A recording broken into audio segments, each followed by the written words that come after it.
Anything worthwhile achieving in life, if you have a big goal, it's going to take, lots of people think it'll be like one big action and you'll have it. But it's really going to take time and small consistent action on a daily basis that is going to add up and create the future that you want.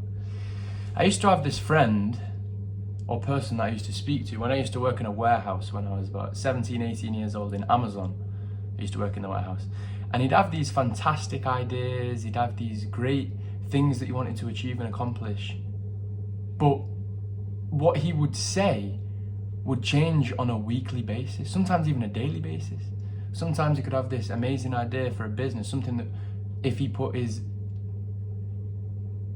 words into action, he could genuinely have accomplished.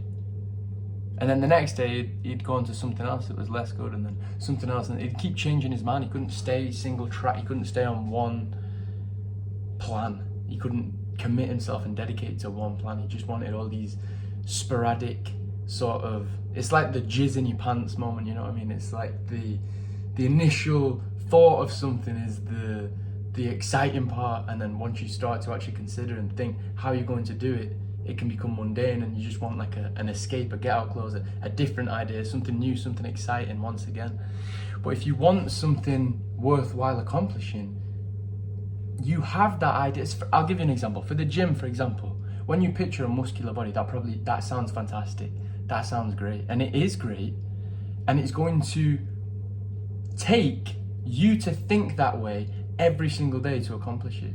If you think that way for a week and then you sort of lose the excitement or you don't care anymore and you're not that bothered, you're like, you know what, the gym's quite hard, I'm not going to do that anymore. You're not going to have a muscular physique.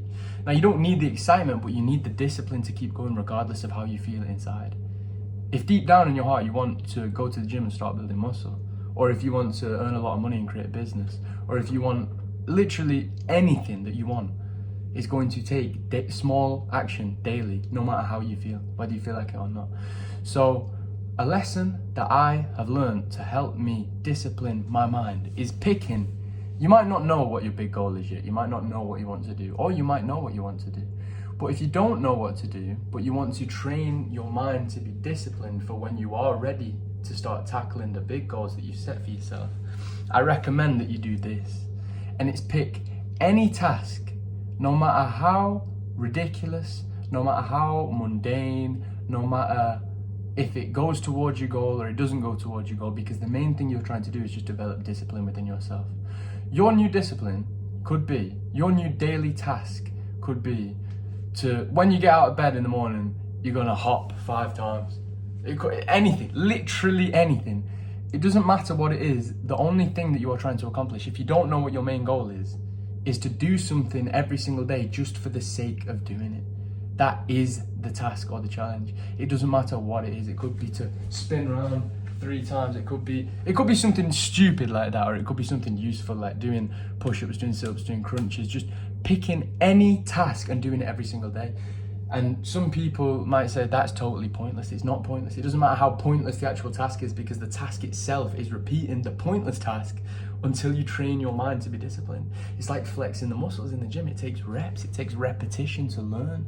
Muscle memory is the same with the brain. If you pick any random task and do it every single day, it could be worthwhile, like I said, like reading, going to the gym, like anything. Or it could be something stupid if you don't know what you want to do, like fold a tea towel 7 times and leave it in the corner, and then you wake up the next day and you fold the tea towel. So these are ridiculous examples, but do you see, it doesn't matter what you choose. The whole point is to develop mental discipline. It's better if you choose something that is worthwhile, but if you don't know what you want to do yet, pick anything, literally anything, just to get your mind hardwired to understand that you are going to do something every single day if you say that you are going to.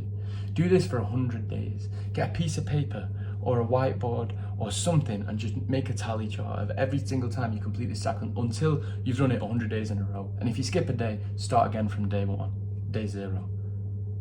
That is how I developed mental discipline. I talk about this many times on the YouTube channel. I said I'm going to solve a Rubik's Cube every single day, which I do. Just did it before I started this video.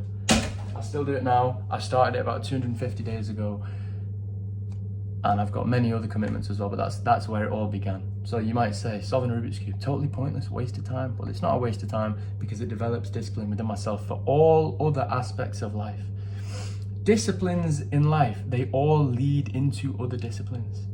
As soon as you skip brushing your teeth, you also start skipping the gym. You also start skipping doing the cube. You also start skipping reading. You also start being lazy and becoming late, arriving to work late. Like, all disciplines lead into each other. You need to make sure that every arena is looked out for. You need to make sure that everything that you said you were going to do, you do.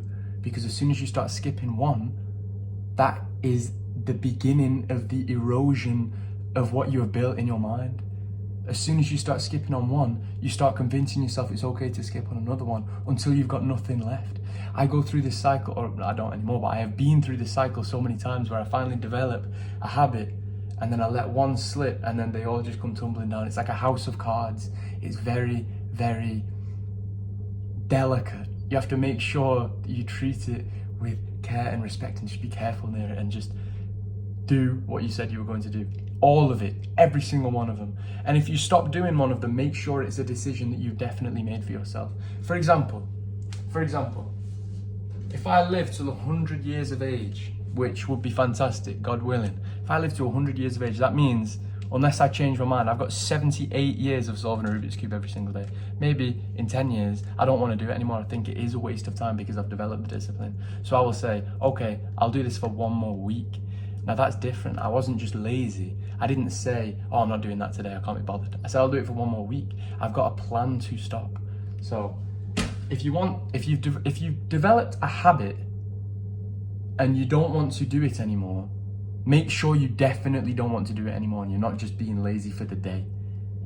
If going to the gym 6 days a week, if you've been doing that for 6 months and you think, you know what, I think I'm happy with the muscle that I've built, I would like to enter a maintenance phase now and just maintain what I've got, and I think 4 days will be enough now. Do 6 days a week for like another month and then go to 4 days a week, just to make sure that it isn't your brain being lazy on one particular day. If you want to do it a month from now, then you definitely do want to do it deep down. If you don't want to do it today, it doesn't matter, do it today and make a plan to quit in the future. With that being said, my friends, catch you on the next video.